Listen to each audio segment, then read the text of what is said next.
ये देखंतु मंत्री सूर्यनारायण पात्रंकर गत वर्ष धान खरीद समय एक कथा कही तथ्य प्रमाण देले राजनीति छाड़े तेणु ये मंत्रींकर जो उक्ति ये गालुआंकर बारबाटी चाष छड़ा आ कि नुहे।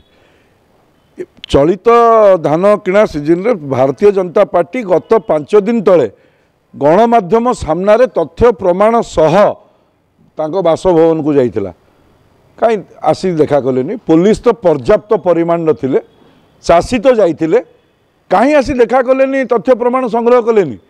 ये जो कथा कहउचंती सरकार एवं मिलर मानक भितर मधुचंद्रिका सृष्टि होईछि एवं से मधुचंद्रिका रे सरकार मंत्री व्यापक भाव में चांदा आदाय करछंती एवं जहा फल चाषी माने पैसा पाइछंती मना करूना कौ चाषी पाइछंती ये मिलर मानकर नकली चाषी माने से माने ही ये पैसा पाइछंती। आज भी रास्तार चाषी छिड़ा होइछंती खरा काकर रे दुर्दशाग्रस्त अछंती।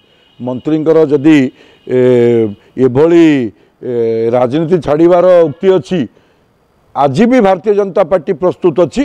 तथ्य प्रमाण स्थान कहतु पहुँचे कृषक मोर्चार प्रतिनिधि माने सहित आलोचना करंतु।